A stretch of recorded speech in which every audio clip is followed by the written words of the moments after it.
Baharudin Yusuf Habibie lahir di kota Parepare, Provinsi Sulawesi Selatan pada tanggal 25 Juni 1936. Beliau meninggal di Jakarta pada 11 September 2019.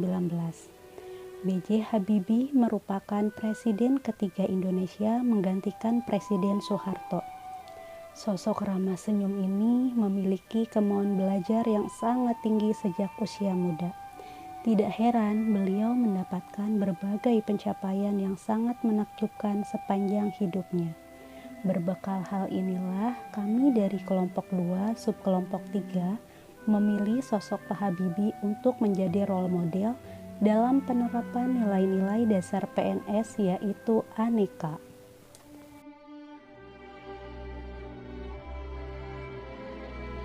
Salah satu nilai akuntabilitas pada sosok B.J. Habibie yakni memiliki sifat jujur, amanah, berani, dan bertanggung jawab. Banyak hal besar yang dilakukan oleh beliau ketika memimpin di masa transisi reformasi. Kejeniusan B.J. Habibie membawa namanya menjadi sosok yang sangat menginspirasi kaum muda Indonesia. Dirinya dikenal melalui sejumlah karya di bidang ilmu pengetahuan dan teknologi. Mendiang Pak Habibie juga berhasil membuat undang-undang pers dan melakukan pemilu langsung secara umum, bebas, rahasia, dan adil.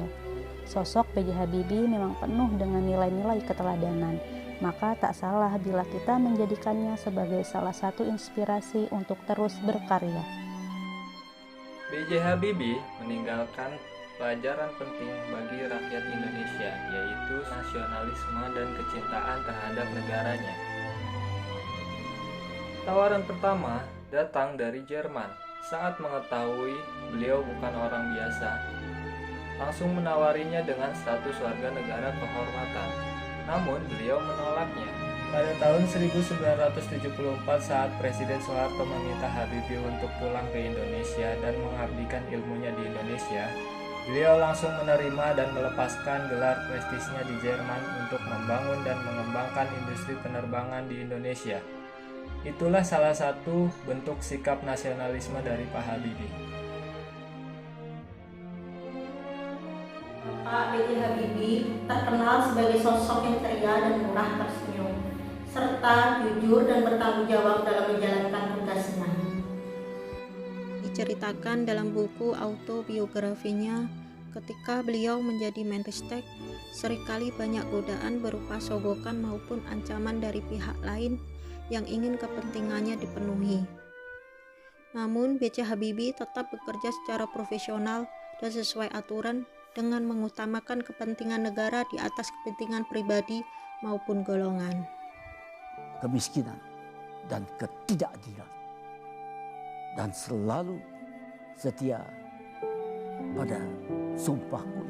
Kontribusi B.J. Habibie dalam hal memajukan ilmu pengetahuan dan teknologi diakui oleh para pemimpin dunia. Ratusan penghargaan dalam berbagai bentuk, baik disampaikan tertulis maupun lisan pada berbagai forum internasional, telah memenuhi ruang kehidupannya. Habibie mendedikasikan hidupnya sebagai mahakarya untuk bangsa dan negaranya, untuk agama dan keluarganya, dan untuk kemajuan peradaban dunia.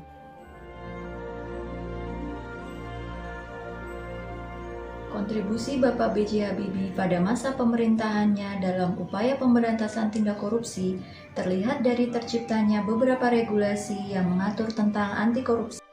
Di antaranya, Undang-Undang Nomor 28 Tahun 1999 tentang penyelenggaraan negara yang bersih dan bebas dari KKN, dan Undang-Undang Nomor 31 Tahun 1999 tentang pemberantasan tindak pidana korupsi.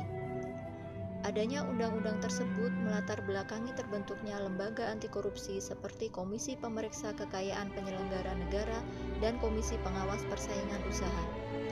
Beliau selalu memegang prinsip bahwa dengan keimanan dan ketakwaan, godaan tindakan penyelewengan jabatan maupun gratifikasi dapat dihindari. Demikian tadi beberapa nilai aneka yang tercermin dalam sosok B.J. Habibie. Semoga dapat menjadi inspirasi dan teladan bagi kita sebagai aparatur sipil negara.